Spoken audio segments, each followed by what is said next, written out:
that, buddy?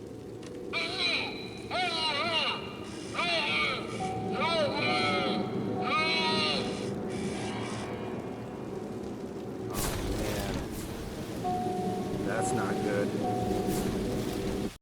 This video is dedicated to the largely forgotten coal miners of Lycoming County, Pennsylvania.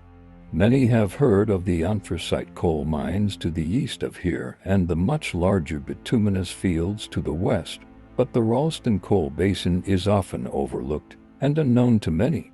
These photographs show the once thriving coal mining village of McIntyre, Lycoming County.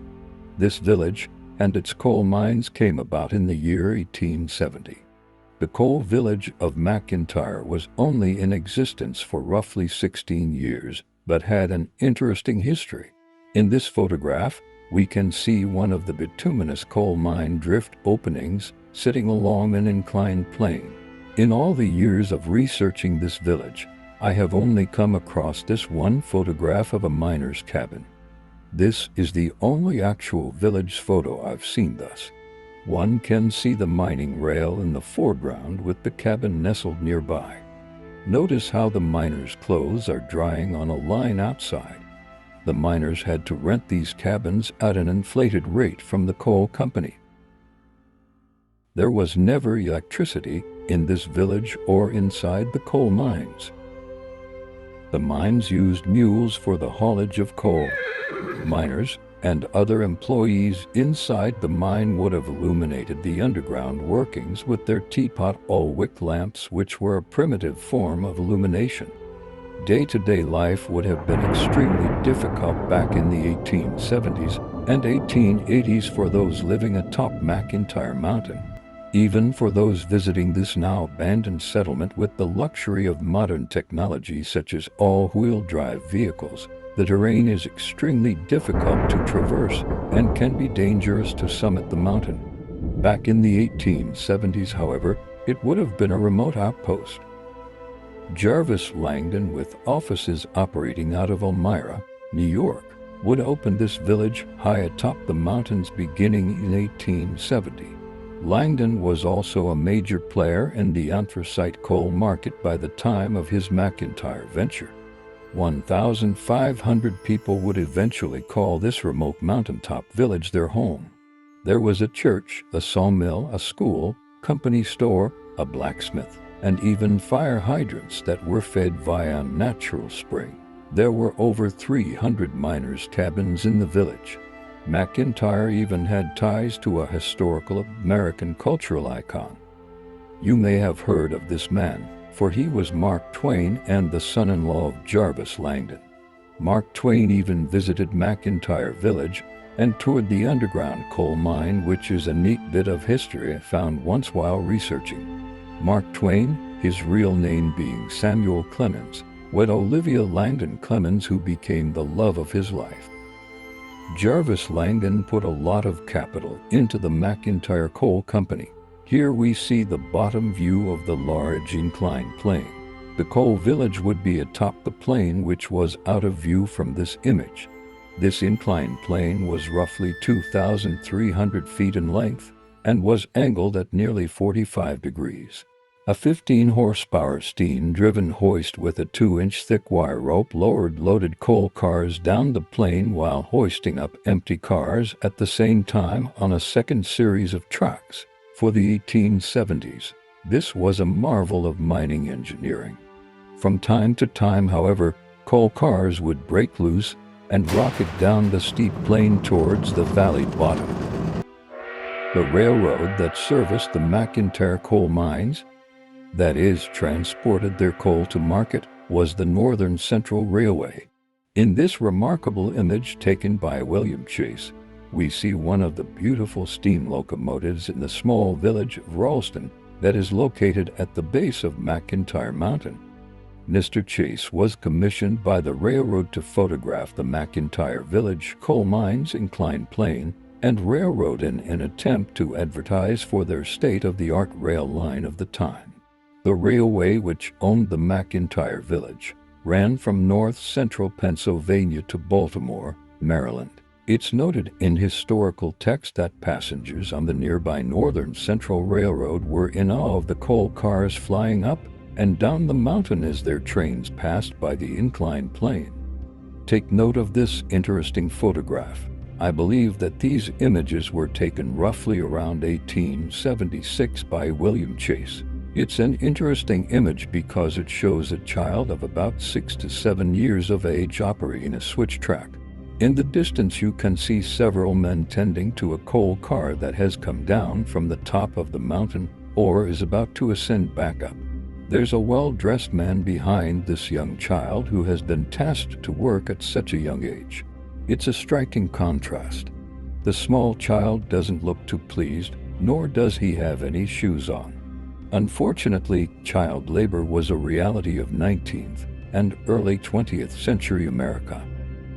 In this photograph, we can see the top of the inclined plane. Notice the sheer size of the nearby mountain in the background and steep terrain. The mountains in north-central Pennsylvania are impressive. Perhaps this is the hoist engineer atop the plane posing in this photograph. You can see the wire rope running down the center portion of the tracks. On the mountain opposite of McIntyre, coal mining also transpired. Here we see workers posing on the rail tracks for this photograph, which was hand-colored at a later date by an artist. This mine was called the Red Run Coal Company and outlived the McIntyre coal mines and village. The coal mines of this operation have long since closed, but now this land produces natural gas via hydraulic fracking. In the 16 years of the McIntyre Coal Company being open, they would mine well over 2 million tons of coal. All of those millions of tons were produced via human muscle, black powder, and animal haulage. That's really impressive when you stop and think about one mine producing that much coal with limited and primitive mining technology. That, paired with the fact of how remote and high up the McIntyre coal village was located, makes the numbers even more impressive yet.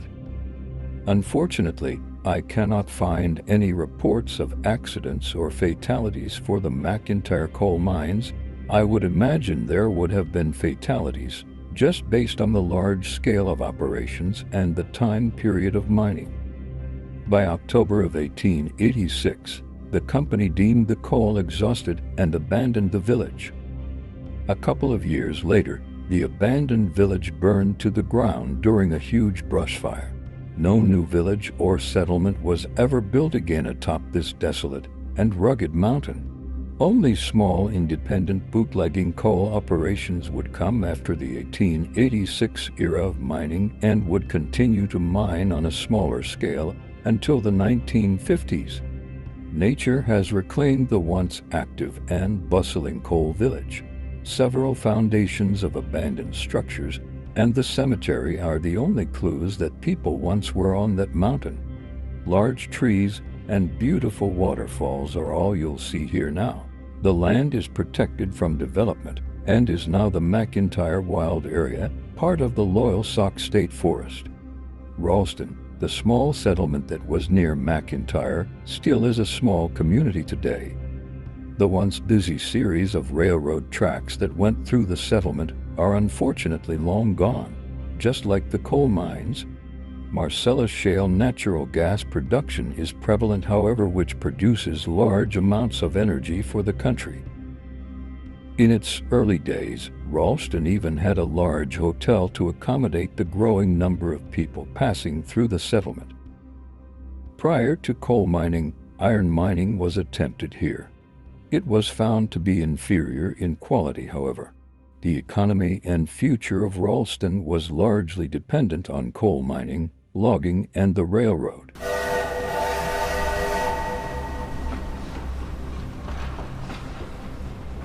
The natural beauty of this area is unbelievable.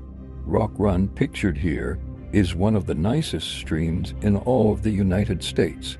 Here we see an old photograph of a 4th of July celebration in Ralston. An old store advertisement from Ralston.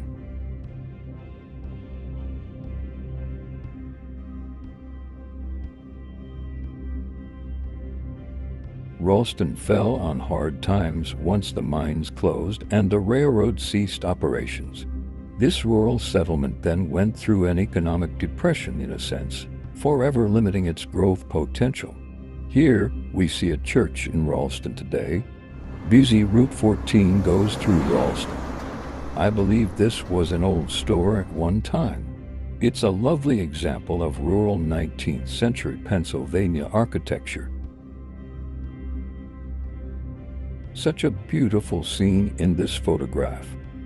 Mining supplies ordered by the Red Run Coal Company and mailed on a postcard, 1907.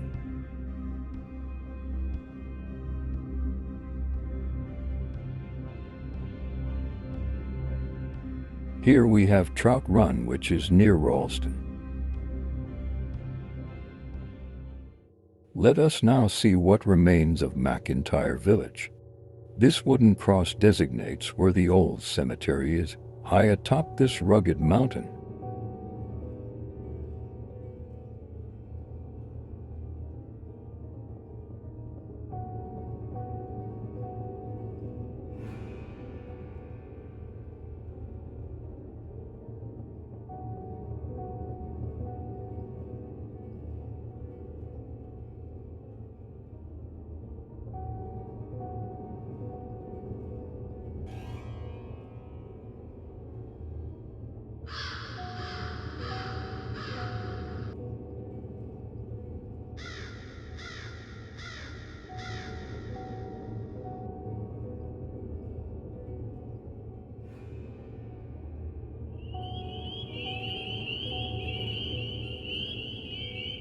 Unfortunately, vandals have struck these gravestones and even destroy the wooden cross near the trail from time to time.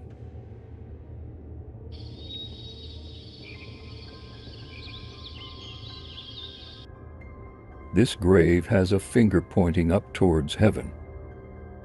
There are many infants and young children buried here, unfortunately. This is not an uncommon thing to see from this time period in history.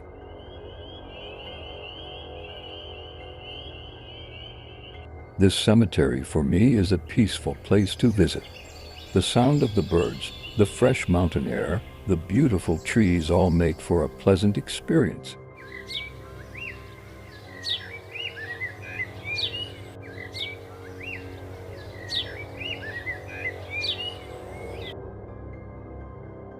This would have been a once busy village, which is hard to imagine. You can still make out some of the old wagon roads, however. Nature always wins out in the end, and this old coal village is no exception.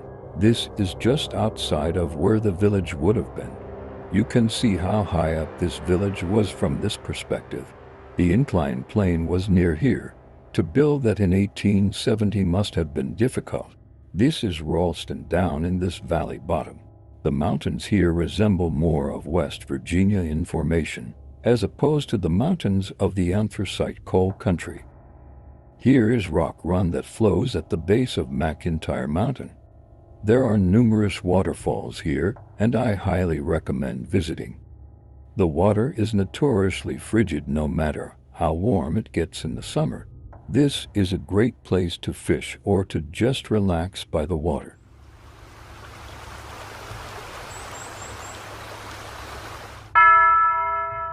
Thanks for watching this video. I hope that you enjoyed it. Please be sure to like and subscribe if you haven't already.